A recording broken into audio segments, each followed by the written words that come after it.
Yo guys, what is up? It is Teacher's Game 2 coming at you again with another video here, and I am here on Ragnarok to show you a really awesome sort of base layout for 5 different little cave locations.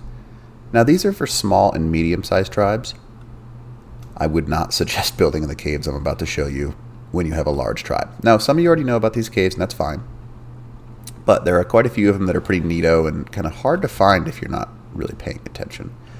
So the first one we're actually already at. A lot of people don't know where this one is, which is kind of funny because it's, you know, one of my favorite caves in the entire game. It's actually well hidden, hard to locate, not really easy to access. You can kind of see like there's a little indentation and a couple of different rock walls around here. And what you're going to do is go to the coordinates, and you'll see it right now. 20.4, 29.2. What I love about this cave is the only way in or out is with a flyer. That is literally the only way in or out. You don't have to worry about any titans getting in there because the hole isn't big enough for them. And you have plenty of space. Now inside of this cave, as you can see right here, pretty big, not bad. And then there's a back room. Now in this back room, you've got even more defensive capability because, again, you can LOS a lot of people with turrets to the side here and above, and it'll prevent people from getting back into you. Now, it's a great little location. This is why this is spot number 1, because it's awesome. I love this location, but probably not the best because a lot of people know where it is. And again, 20.8, 28.7, great location, but not really my favorite location just because it's, you know, well known. A lot of people go there when they get onto a new server just to raid it because they know where it is. And that's something that's obviously not very good. Now, it's also right next to an awesome little location over here. I'm going to show you where it is. Whoop. There we go. Man, I forgot what it looks like staring into the sun. Maybe I should change that real quick. Oh well, doesn't matter too much. So, as you're going along, there's tons of little side caves over in this little area over here, but it's up to you on where you go, obviously, because there's lots of little areas that you could go into. I just usually choose to avoid this area because a lot of people know about pretty much all the caves in there, so I avoid it.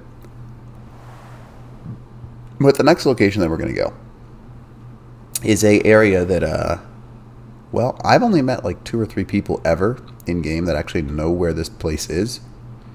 And when they do know where it is, they typically don't know what the rules are for it, I think is a good way to put it. So, what we're going to do is we're going to go to a cave location where you cannot build inside. However, there is a little trick to it. Because you can actually bring a boat inside and have that boat filled with turrets and still have a base in there. Now, right over here, at the coordinates of 35.6, 24.2, there is a hidden base location by a rock. It is a false wall in front of you. Now, I love that they did this on Ragnarok because it's one of the few maps they actually did this on, and there is a big rock right here. Now, this rock right here is actually destroyable. I'll show you what I mean here. It takes a second to destroy it. And when you do destroy the rock, on the inside is a beautiful obsidian and metal spawn. Now, obviously, a well-hidden location, and you can park boats inside of this thing and put turrets on them and do all that kind of stuff, and it's a hidden location. You can store tames literally everywhere in here.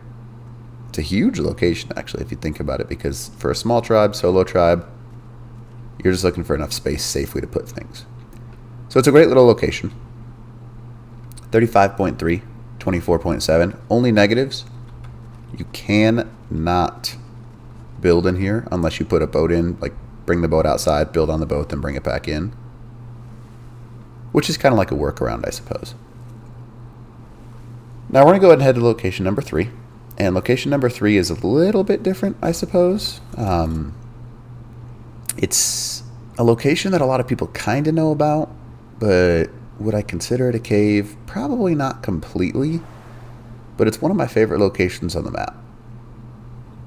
Now, let's get to it. Now, we're going to go to the Grand Canyon, if I guess suppose if you want to call it the Grand Canyon, you could. You don't have to.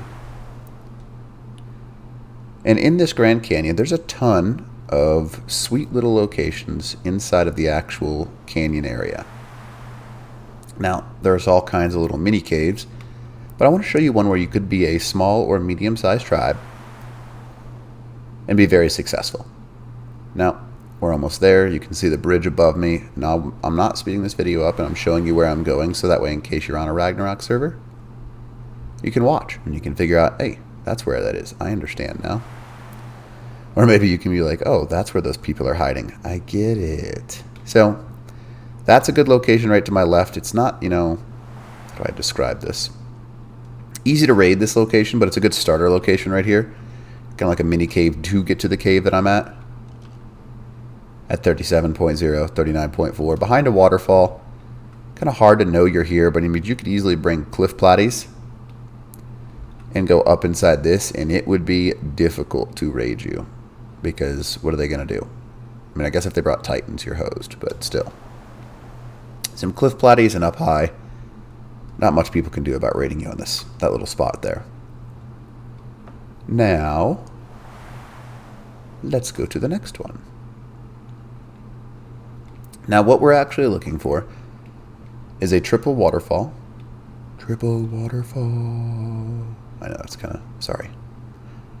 But this location houses a really neat base location. It's not very defendable, which is really the only negative about it. But inside of this waterfall that we're looking at right here, at 35.6, 48.4, you got a neat little base location. What you do, you just fly straight in. Boop. Oops, I went too low. Or did I go too high? Oh, nope, there it is. So, see, kind of hard to figure out because you can't see through waterfalls, which is super neato. And on the inside of this, you've got two ways in, that way and that way over there. But you could build your base so it's kind of hidden from both those entrances right here. Now, here's why I really like this spot. Down beneath, you've got a phenomenal little shelf. Boom. Ow, that hurt. Right here that you could hide pretty well. And you could build like towers up above so they're shooting. It's a cool little like small solo tribe location. And I've been here many, many times. And a lot of people don't look here because there's no spawn points nearby. So you actually have to go out of your way to get here. 35.8, 49.4. Great little location, but probably not the best. That's why it's number 3 on the list. Doesn't have many trolls because people just don't go there. But does not mean that it's a good location overall. Now, our next two locations are really good. Now, I'm going to show you where they are. Now, unfortunately for us, we have to go to the desert to get to them. The desert on Ragnarok, a lot of people underuse it, I think is a good way to put it. And it's just one of those things that, well, for lack of a better term, people don't go there because they have to cross this nightmare. And if you're not wearing super high armor, or really any armor at all, you're going to die while you cross this. So you just got to be careful. It's nothing super scary, but you just want to be careful when you do cross it. So I am freezing right now, and you can see my health is dropping like a rock. That's murder snow, or it might be murder snow. I don't know which one it is, but surviving that is not simple. So in the desert, there are two locations that I'm going to show you as our final two locations. Now, they are my favorite two. One, people don't really know about, and it's really easy to defend as well, because you can do a lot of like little cheeky, clever things to defend this spot. And let's show you where it is. Da-da-da. Almost there. So what you're looking for, come on, a little bit more. Maybe I should turn the turn it back to daytime here. Let me turn it back to daytime real quick.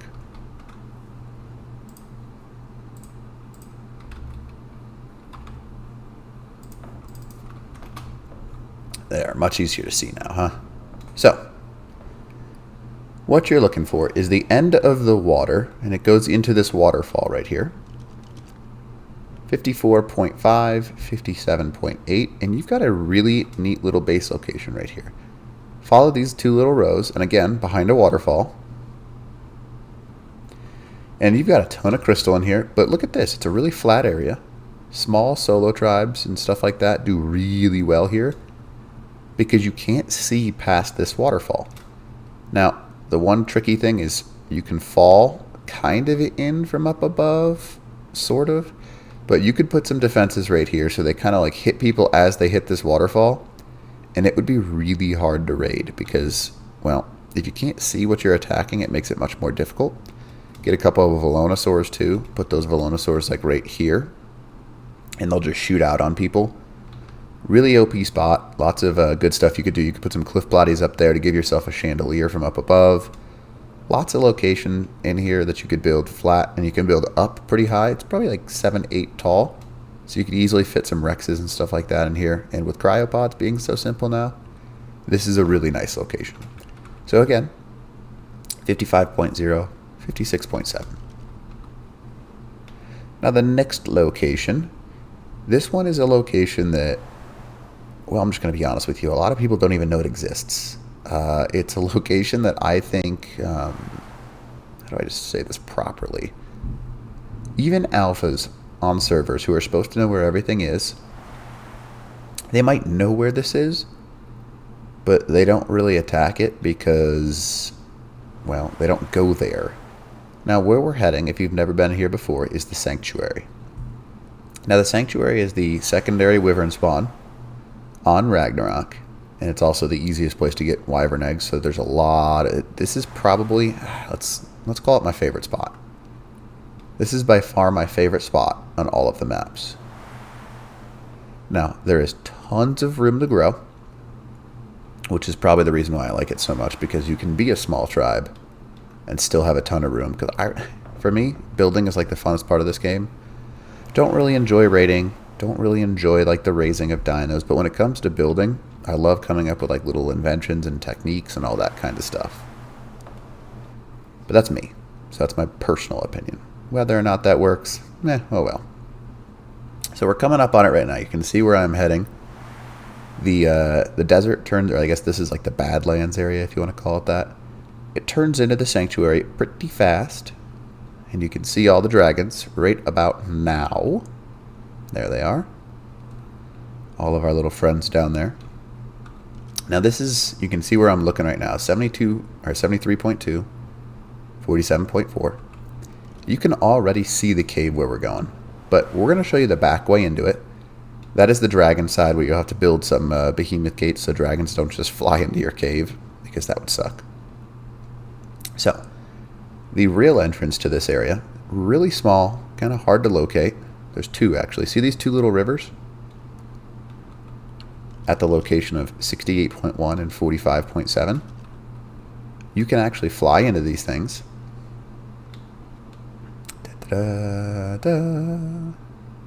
Pretty small entrance points. And you can build bases in this entire cavern. Now there are quite a few entrance points, which is unfortunate that this is a little bit bigger of an entrance point where you can fit Gigas and Rexes. But there are lots of little shelves that you can't get Gigas and Rexes up. So this right here is where I almost always build, because you can't get any large tames through that area we just came in through. And you can get large tames in through here. But the shelf prevents them from getting up to you. Is it a perfect location? No, but there is no perfect location on any map unless you're cheating. So this is one of my favorite spots because you can defense this up pretty good, and then you've got access going out this backside to the Sanctuary, and you can literally have a wyvern milk spawn inside of your base, which is pretty neat. It's something that is obviously really useful because you can just walk outside. Oh my goodness, hello. You see my point. But if you put a couple behe gates right here, they can't get in, and you're pretty safe. Open it up when you need it, and you're good to go. So, it's a really nice... Okay, seriously? That's why you need the behe gates right there. But, not too bad. You can get a bunch of X-Plan in here, you can get a bunch of turrets, and you're pretty much good to go. So this is probably my favorite spot. And location again, 69.2, 44.5... and tons of little locations, access, cubbies, all kinds of fun little locations you could build in here, but it's entirely up to you. Now, I'm just going to go a little further so you can see what's down in this area. Nice little pathway. You could, if you really wanted to, build up in this thing, up in here. I've seen people do it once or twice, and they kind of put some like behe gates and platforms all around in this area because it's pretty high up, hard to reach. It's a fun little spot, not really an easy raid because there's no true easy way to it. But there are definitely some negatives because you have to fly to it, and it's a pain in the butt. So, anyways, hopefully these videos helped you out, and these are just my 5 favorite small and solo caves, you could call them, on Ragnarok, and it's just a fun little area that I like to go. Alright, Teacher's Game 2, out.